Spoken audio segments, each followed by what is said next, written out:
En el nombre del Padre, del Hijo y del Espíritu Santo. Amén. Regina Celi letare, aleluya. Quia come me visti portare, aleluya. Resurrexit sicut dixit, aleluya. Ora pro nobis Deum, aleluya. Gaude letare Virgo Maria, aleluya. Quia surrexit Dominus vere, aleluya. Oremus. Deus que per resurrectionem Filii Tomui nostri Iesu Christi mundo edificare ignatus es, presta quesumus ut per etice Virgine Maria perpetua capiamus gaudeavit. Purdem Christum Dominum nostrum. Amén. Gloria Patri et Filio et Spiritus Sancto, sic ut erat in principio, nunc et semper, et in saecula saeculorum. Amén. Gloria Patri et Filio et Spiritus Sancto, sic ut erat in principio, nunc et semper, et in saecula saeculorum. Amén. Gloria Patri et Filio et Spiritus Sancto, sic ut erat in principio, nunc et semper, et in saecula saeculorum. Amén.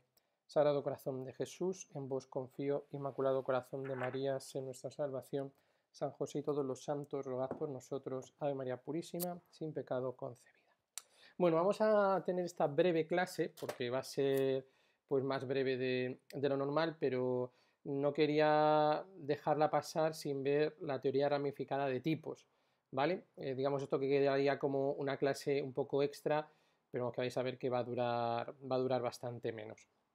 Es esta teoría ramificada de tipos la que Russell va a presentar en un artículo del año 1907, que luego lo integrará en otro anterior, el 10, para intentar salvar la paradoja del mentiroso o estas incongruencias en que cuáles caía, ¿no? Y que se denomina la teoría ramificada de tipos, ¿vale? ¿Cuáles son los aspectos principales de esta teoría ramificada de tipos? El primero de ellos es que no todas las funciones proposicionales, no todas, ¿vale? Las funciones proposicionales pueden terminar una clase, sino solo las que son predicativas.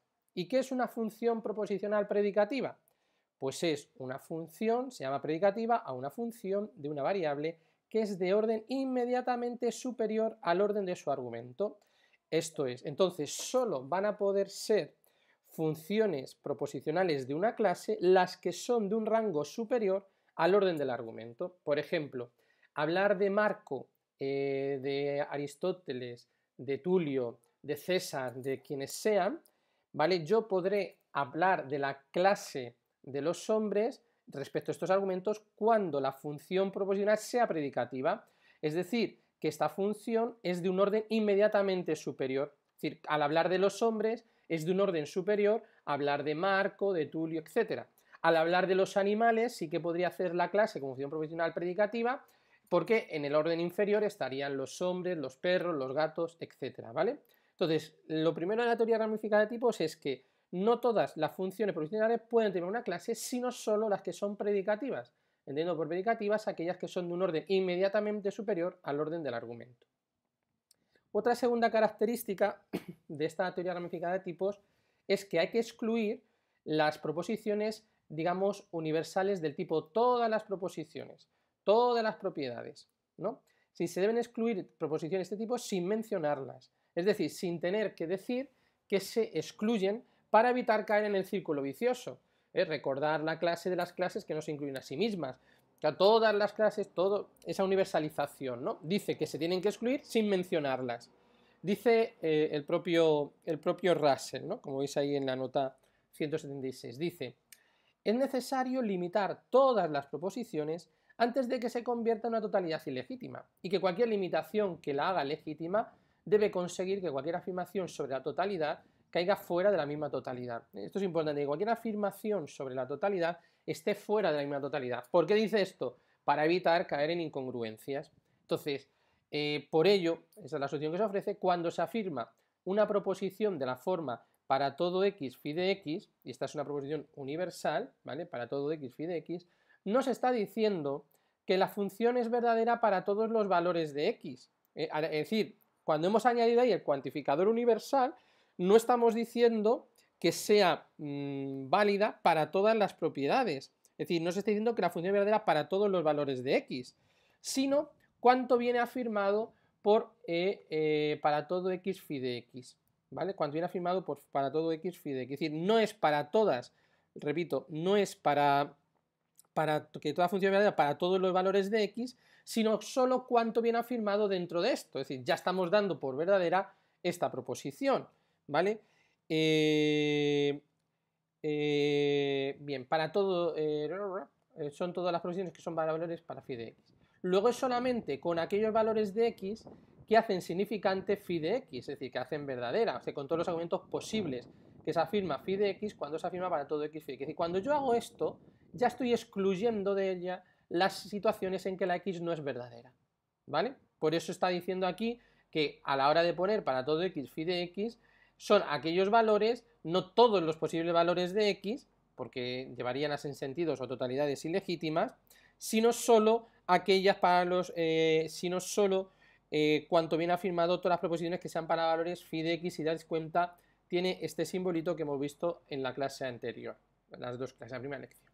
Bien, por lo tanto, una manera cómoda de leer para todo x phi de x es phi de x, es verdadera con todos los posibles valores de x. Eso es lo que nos quiere decir, que esto es verdadero con todos los posibles valores de x. Este es otro segundo aspecto de las teorías de ramificada de tipos.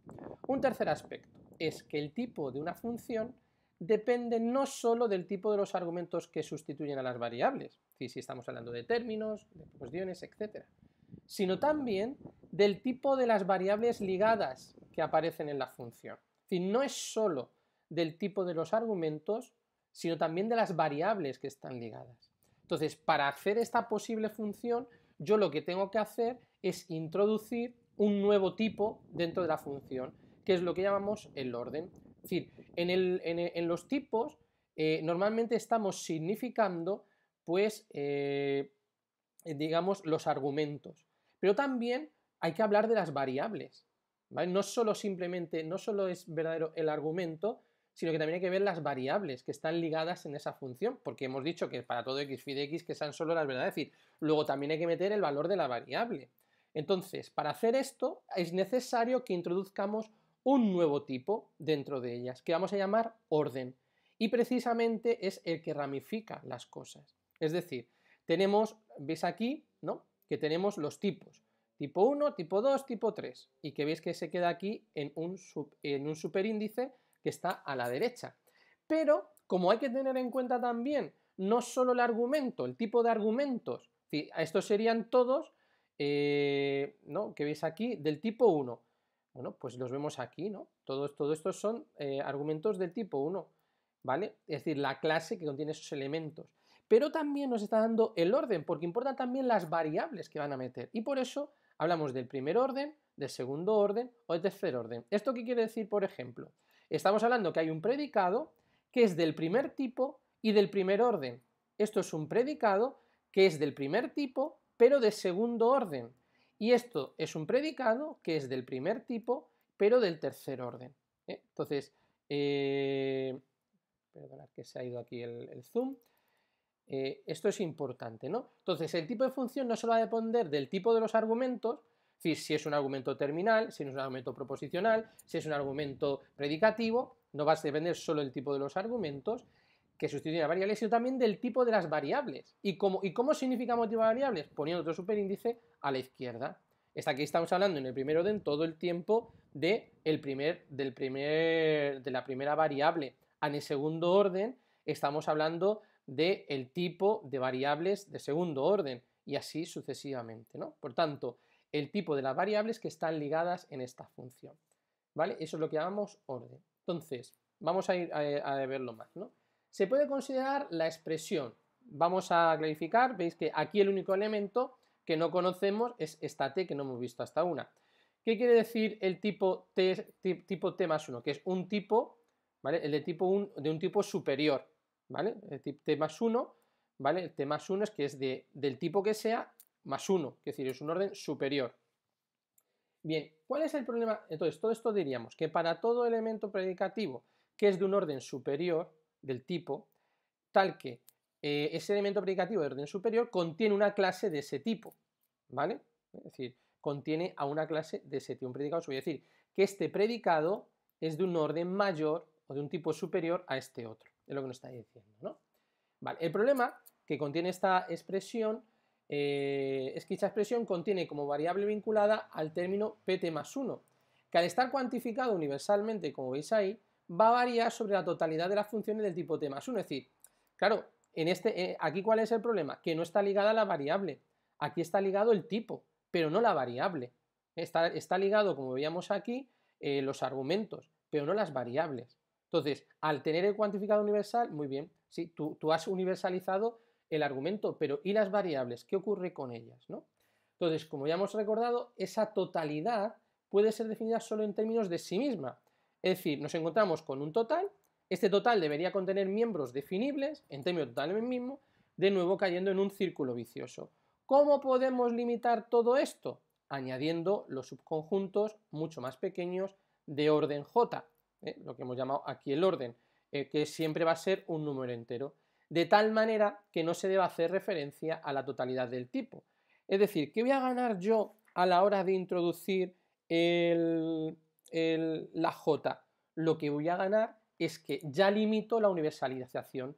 No solo se refiere a argumentos, sino también a las variables, al añadir yo la J, ¿vale? Bien, que va a ser evidentemente siempre un número esencial. Bien, otra nota característica de la teoría cuantificada, de la teoría ramificada de tipos. Dado así que un tipo T se tendrán funciones de primer orden, son todas aquellas funciones que no presuponen totalidad alguna, excepto la de los individuos. Es decir, ¿esto qué quiere decir? Que hay un individuo que tiene una propiedad predicado del tipo 1. Entonces, al ser una función de primer orden, pues no hay totalidad ninguna, porque son todos individuos. Otra nota de características, se tendrán así funciones de segundo orden. Es decir, va a haber, evidentemente, la del primer orden no va a haber problema de universalización, porque estamos refiriéndonos siempre a individuos, pero ¿qué ocurre con las del segundo orden? Se tendrán así funciones de segundo orden con variables que no son otra cosa que funciones del primer orden e individuo. Entonces, aquí ya había aparecido. ¿Qué nos quiere decir esto? Que en las funciones de segundo orden vamos a tener funciones del primer orden más individuos. Y veis que está aquí significado 2pt. ¿Qué quiere decir 2pt? Nos está diciendo que es del primer tipo, del tipo t, es decir, del primer orden, como hemos visto aquí, no, pero el 2 nos está recordando que estamos en el segundo orden, no estamos en el primer orden, ¿vale? Entonces, el superíndice a la izquierda nos marca el orden, el índice a la derecha, el superíndice a la derecha nos marca el tipo, ¿vale? Entonces, ¿esto qué quiere decir? Que estamos en una función proposicional predicativa del segundo orden del primer tipo. ¿Qué quiere decir? Que va a contener funciones del primer orden e individuos, ¿vale? Vamos a ver ahora las siguientes funciones. Las veis aquí, ¿no? Primero, 1P1X, ¿qué quiere decir? Que es una función proposicional predicativa del primer orden y del primer tipo de X. Ahora, la segunda función, para todo elemento I, tal que una función predicativa del primer orden y del primer tipo de I, entonces una clase de primer orden Q del primer tipo I. La tercera, para todo elemento de una función predicativa del primer orden y del primer tipo, entonces acontece tal que existe una función predicativa del primer orden, pero del segundo tipo, ¿vale? Del primer orden, pero del segundo tipo, de la función predicativa, de la clase, o función predicativa, perdón, del primer orden y el primer tipo, luego ya vemos que esta es de un orden superior a esta, entonces quiere decir que esa función predicativa de primer orden y primer tipo es de X. Y la cuarta es lo mismo, nada más que con un cuantificador existencial, similar, vamos, es lo mismo. Existe una clase predicativa del primer orden y primer tipo para todo elemento I, tal que esa función predicativa del primer orden y primer tipo de I, o esa función predicativa del primer tipo de orden, primer orden y el primer tipo de X. Vamos a intentar explicarlo. X, en todos estos casos, es la variable no vinculada de las cuatro funciones. Es decir, si os dais cuenta, en ningún momento la X se encuentra vinculada, siempre está libre, no tiene un cuantificador. Y por lo tanto es de tipo 0. Entonces, X es la variable no vinculada a las cuatro funciones. Es de tipo 0, luego todas las cuatro funciones son de tipo 1. Es decir, X es del tipo 0 en el sentido de que no tiene ninguna cuantificación, no está vinculada a nada, el resto serán de tipo 1. Las dos primeras, estas dos primeras que veis aquí, ¿vale? Las dos primeras son de primer orden y evidentemente lo hemos visto nosotros también por el superíndice, ¿no? son de primer orden. La tercera y la cuarta son de segundo orden. Y diréis, ¿por qué? Pues porque las letras predicativas del primer orden están cuantificadas, ¿vale? Las letras predicativas, no la individual, que veis que es la que está aquí cuantificada. A cuantificar a cuantificar no la función predicativa, sino el elemento, evidentemente yo estoy moviéndome dentro del primer orden una vez que he llamado a esto el orden cero. Es decir, el elemento individual, como no está cuantificado, se dice que es de tipo 0. El que está universalizado, que es la I, es de tipo 1. Pero cuando yo universalizo, o la universalización o la existencialización afectan a la función predicativa, ya estoy en otro orden, que es el segundo orden, ¿vale? Que es el segundo orden. Aunque, repetimos, la función predicativa viene marcada del primer orden y del primer tipo. Bien, vamos a dejar aquí la exposición sintética de la teoría de tipos y quedan otras muchas más cuestiones abiertas, pero bueno, no quería dejarlo sin que lo viéramos un poco más detallado todo esto. ¿Vale? Bien, simplemente, bueno, aquí ya viene la función predicativa y bueno, de destacar, pues es este libro tanto de Agostini como el de Radich, ¿vale? Pues lo dejamos aquí porque quería acabar esta clase y que viéramos esto. Gloria al Padre, al Hijo y al Espíritu Santo, como era en el principio, ahora y siempre, por los siglos de los siglos. Amén.